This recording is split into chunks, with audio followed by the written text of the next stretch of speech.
Reporter impact. Kandala ബാങ്കിൽ 101 കോടി രൂപയുടെ ക്രമക്കേട് നടത്തിയ എൻ ഭാസുരാംഗനെ വീണ്ടും സഹകരണ സംഘത്തിന്റെ തലപ്പത്തേക്ക് കൊണ്ടുവരാനുള്ള നീക്കം പൊളിഞ്ഞു.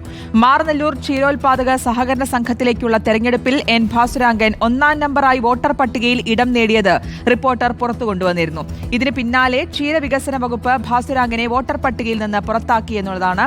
ടി.വി. പ്രസാദ് ചേരുന്നുണ്ട് വിശദാംശങ്ങളുമായി. Prasad, good morning. ഇതിലിപ്പോൾ കണ്ടല ബാങ്കിൽ 101 കോടി രൂപയുടെ ക്രമക്കേട് നടത്തിയതാണ് എൻ ഭാസുരാംഗൻ. ഇതിന് ശേഷം ഉണ്ടായ കാര്യങ്ങളൊക്കെ നമുക്കറിയാം. അതിനുശേഷം ഇപ്പോൾ വീണ്ടും സഹകരണ സംഘത്തിലെ തലപ്പത്തേക്ക് കൊണ്ടുവരാനുള്ള ഒരു നീക്കം നടന്നു, പക്ഷേ അത് പൊളിഞ്ഞു അല്ലേ? അതെ ശ്രുതി, വെങ്കി, ഒരു ഗുരുതരമായ ചട്ടലംഘനമാണ് CPI ഭരിക്കുന്ന ക്ഷീരവികസന വകുപ്പിന്റെ ഭാഗത്തുനിന്നുണ്ടായത്. ശ്രുതി പറഞ്ഞതുപോലെ 101 കോടി രൂപയുടെ ക്രമക്കേടാണ് കണ്ടല ബാങ്കിൽ എൻ ഭാസുരാംഗൻ നടത്തിയത്. പിന്നാലെ ഇ ഡി പരിശോധന നടത്തി. ഇ.ഡി. വിഷയത്തിൽ ഇടപെട്ടു. 1 വർഷത്തിലേറെ ജയിലിൽ കിടന്നു. ജയിലിൽ കിടക്കുന്ന സമയത്താണ് സർക്കാർ ഉത്തരവിറക്കിയത്.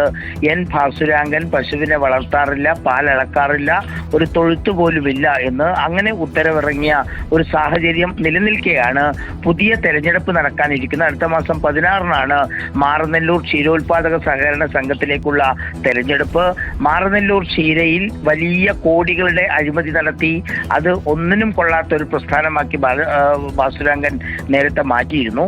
അതിനിടയിലാണ് ക്ഷീരവികസന വകുപ്പിന്റെ പ്രത്യേക താല്പര്യത്തോടു കൂടി അടുത്ത മാസം 16 നടക്കുന്ന തെരഞ്ഞെടുപ്പിൽ 1-ാം സ്ഥാനക്കാരനായി ഭാസുരാംഗൻ മാറിയത് എന്നതാണ്. വോട്ടർ പട്ടികയിലെ 1-ാം നമ്പർ പേരായിരുന്നു ഇത്.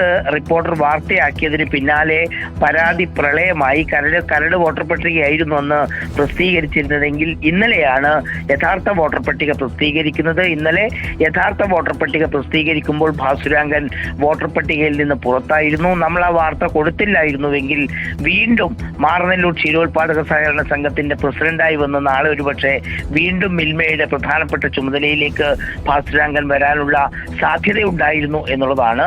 എന്തായാലും ക്ഷീരവികസന വകുപ്പ് CPI ഭരിക്കുന്ന വകുപ്പാണ് ഇപ്പോഴും ഭാസുരാംഗനെ ചേർത്ത് നിർത്തുന്നു എന്നുള്ളതാണ് ഇതിലെ ഏറ്റവും കൗതുകകരമായ ഒരു കാര്യം. ശ്രുതി. Yes, TV. പ്രസാദാണ് വിവരങ്ങൾ നൽകിയത്. ടി.വി. പ്രസാദ് പുറത്തു കൊണ്ടുവന്ന വാർത്തയാണ് ഭാസുരാംഗൻ വീണ്ടും വോട്ടർ പട്ടികയിൽ ഇടം നേടുന്നു എന്നതൊക്കെ. അപ്പോൾ ആ നീക്കം ഇപ്പോൾ പൊളിഞ്ഞിരിക്കുന്നതാണ്.